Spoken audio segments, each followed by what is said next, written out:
The Art of War by Sun Tzu, translated by Lionel Giles. Part 3. Attack by Stratagem. Sun Tzu said, "In the practical art of war, the best thing of all is to take the enemy's country whole and intact. To shatter and destroy it is not so good.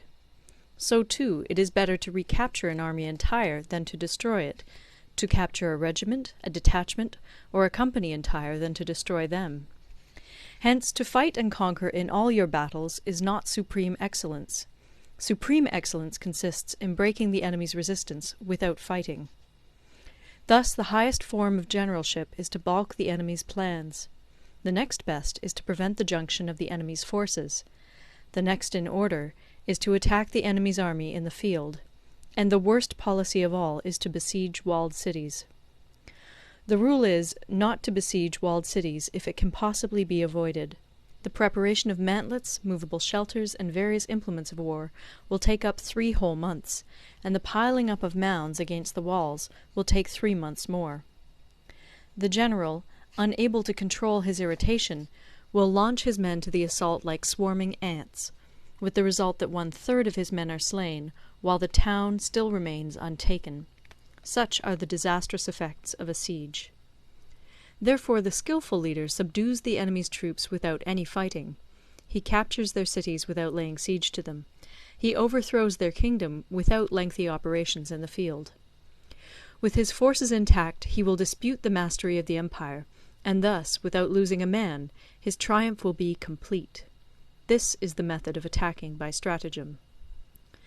It is the rule in war, if our forces are 10 to the enemy's 1, to surround him; if 5 to 1, to attack him; if twice as numerous, to divide our army into 2. If equally matched, we can offer battle; if slightly inferior in numbers, we can avoid the enemy; if quite unequal in every way, we can flee from him. Hence, though an obstinate fight may be made by a small force, in the end it must be captured by the larger force. Now the general is the bulwark of the state.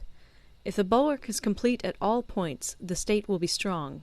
If the bulwark is defective, the state will be weak. There are 3 ways in which a ruler can bring misfortune upon his army. 1. By commanding the army to advance or to retreat, being ignorant of the fact that it cannot obey. This is called hobbling the army.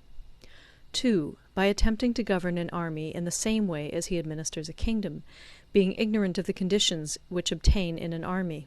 This causes restlessness in the soldiers' minds. 3. By employing the officers of his army without discrimination through ignorance of the military principle of adaptation to circumstances. This shakes the confidence of the soldiers. But when the army is restless and distrustful, trouble is sure to come from the other feudal princes. This is simply bringing anarchy into the army, and flinging victory away. Thus we may know that there are 5 essentials for victory. 1. He will win who knows when to fight and when not to fight. 2. He will win who knows how to handle both superior and inferior forces. 3. He will win whose army is animated by the same spirit throughout all its ranks. 4. He will win who, prepared himself, waits to take the enemy unprepared. 5. He will win who has military capacity and is not interfered with by the sovereign. Hence the saying, if you know the enemy and know yourself, you need not fear the result of 100 battles. If you know yourself, but not the enemy, for every victory gained you will also suffer a defeat. If you know neither the enemy nor yourself, you will succumb in every battle. End of Part 3. Part 4. Tactical Dispositions. Sun Tzu said, "The good fighters of old first put themselves beyond the possibility of defeat, and then waited for an opportunity of defeating the enemy. To secure ourselves against defeat lies in our own hands, but the opportunity of defeating the enemy is provided by the enemy himself. Thus the good fighter is able to secure himself against defeat, but cannot make certain of defeating the enemy. Hence the saying, one may know how to conquer without being able to do it." Security against defeat implies defensive tactics. Ability to defeat the enemy means taking the offensive. Standing on the defensive indicates insufficient strength. Attacking a superabundance of strength. The general who is skilled in defence hides in the most secret recesses of the earth. He who is skilled in attack flashes forth from the topmost heights of heaven. Thus, on the one hand, we have ability to protect ourselves, on the other, a victory that is complete. To see victory only when it is within the ken of the common herd is not the acme of excellence.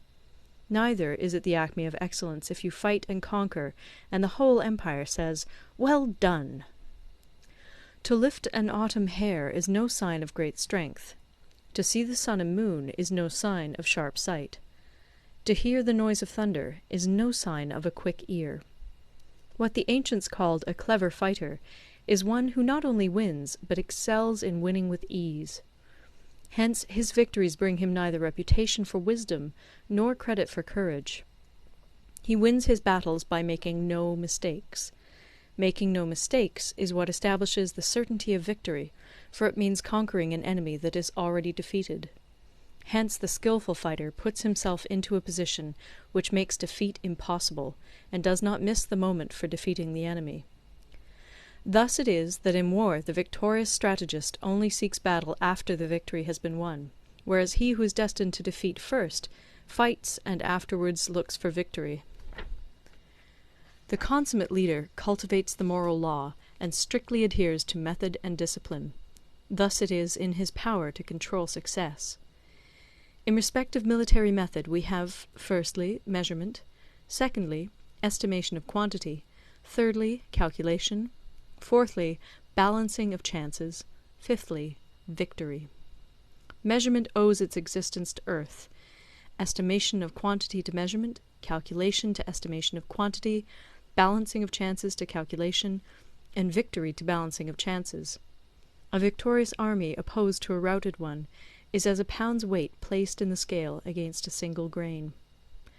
The onrush of a conquering force is like the bursting of pent-up waters into a chasm 1,000 fathoms deep. End of Part 4.